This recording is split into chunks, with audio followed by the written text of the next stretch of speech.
man. I got off stage the other day and this guy came up to me and he goes, hey man, you look like you just got away with tax fraud. Here's the thing, I didn't really appreciate that, because if I was going to describe this look, I'd say if a can of White Claw was a person. That's more or less what I got going on. My buddy heard that joke and he goes, nah man, you look like the bad boyfriend from every 90s movie. So I said, shut up dweeb, and I punched him in the dick. I don't do stand-up professionally. I'm a critical care flight paramedic, which means I'm a paramedic on helicopters. And here's the thing, I have to work a lot of hours. It doesn't pay that well. So what I've started to do, since my hobby is stand-up, what I've started to do is I've started to practice my jokes on my patients. Hold your ethical woes, I get it. Just hear me out. Here's the thing, I've noticed there's a complete correlation between how good a joke is and how sick somebody is, right? So like if I have a patient that's suffering from a very survivable heart attack, and I tell them a joke, and they laugh, I'm like, nah, it's probably not very good. It's probably crap. But if I tell that same patient a joke, and they have a bigger heart attack, I'm like, that's gold. Like I'm calling up Chris Rock's agent, I'm like, hey, is Chris Rock buying jokes right now? And they're like, are they any good? And I'm like, yeah, they killed 4 people last week. 4 people last week. Actually, I haven't been flying recently for a living. What I've been doing is I've been working COVID relief contracts. I've been in 4 different countries, 9 different states, and 20-odd different cities in the last year and a half. And a lot of people, when they hear that, they're like, wow, man, you're a hero. And I'm like, yep, you're welcome. Then people usually want to know why I do it. It is stressful to travel quite a lot. And, you know, I gotta be completely honest. I do it, and I can't stress this enough, for the money. Just a big bag with a $ sign on it. It's pretty great. What I came here to say is suck it, Boris. That's really, that's why I'm here. I don't even know how much this shirt costs, right? I pick it up, I bring it to the guy's like, you know it's on clearance. I'm like, shut up, peasant, put it in the bag. I've learned a lot in my travels, and one of the most important things I've learned is not everybody you meet in life is gonna like you, and that's okay, right? That's just fine. Like, a quick example of this is I was working at an Alzheimer's COVID unit, and these 2 sweet little old ladies would wander around and say the nicest things to everybody, except me. Because here's the thing, these sweet little old ladies, they didn't know who they were, they didn't know where they were, and they didn't know when it was, but the one thing they were very sure of is that I needed to be told to go fuck myself. Approximately every 10 minutes. A lot of people ask me, what's the most intense situation that I've ever been in working in healthcare? And I'll never kiss and tell. Okay, I'll tell you guys. We're coding this guy, right? It's been going on for about 20 minutes. The doctor's finally like, all right, we've tried everything. Time of death, 12:03. And I'm like, but is it? Nope. It definitely was. I've attempted the Snow White procedure approximately 150 times. 0 success rate. Can you just imagine, like, he pops up, and it's like, whoa, now I got this situation where I have this whole kiss of life thing, and a 96-year-old boyfriend named Wilfred. Let's hope he's rich. I'm not always the provider, sometimes I'm the patient. I was at the dentist the other day. Nobody likes going to the dentist. I especially don't like going to the dentist because the dentist has a hard time getting me numb, right? So I'm lying in the chair, and this guy's getting frustrated because he just can't get me numb, and it's getting very awkward.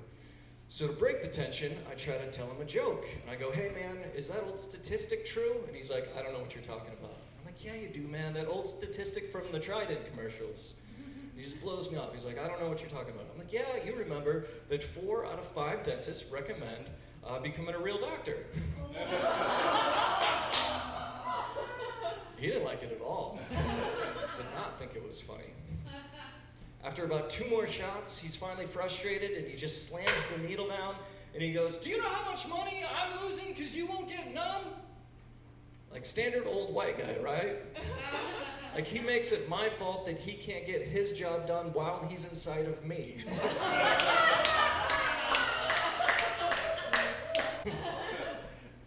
No, one of my dogs was getting older, and my good friend, she asked me if I was gonna do anything special to like celebrate her life when she passed. And I thought about it, and I was like, you know, I've had this dog my entire adult life. Maybe I should just get maybe Abby tattooed on my chest. But then I thought about it, and I was like, I'm not gonna play favorites. Like, I've had 3 other dogs in my life.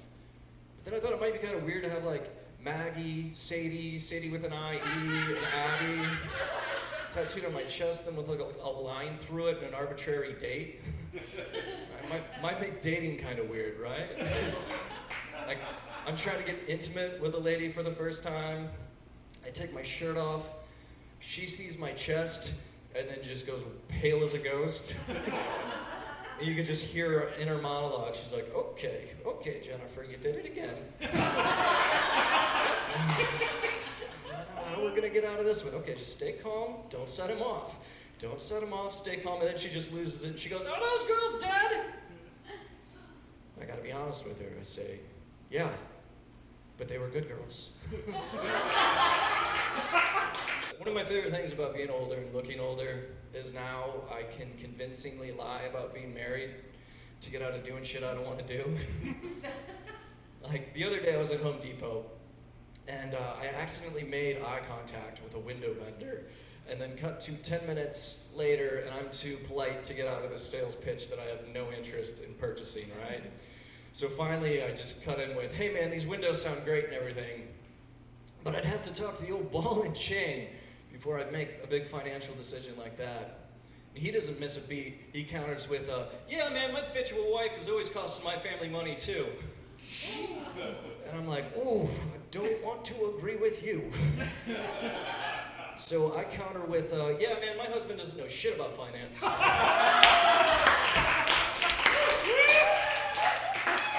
And then he clambers up real quick and he's like, "I can't sell you these windows." And I'm like, "What?" I'm like, "Why can't you sell me these windows?" And he goes, because of the rainbows." And I'm like, "What?" And suddenly in my head, I cut to my fake husband, Maurice, and how much I love this guy. He cooked me breakfast and we snuggled this morning, right? First our wedding cake and now this? And I snap back from my internal pride parade. And I'm like, "Why can't you sell me these windows because of the rainbows?" And he goes, "These windows are polarized, therefore they block fragmented light, and I wouldn't want to take away the image of the rainbow in you and your husband's love." And I'm like, "Oh shit, I'm the dick." So you guys, open invitation to come to my house and look through my new gay windows. Anytime you want.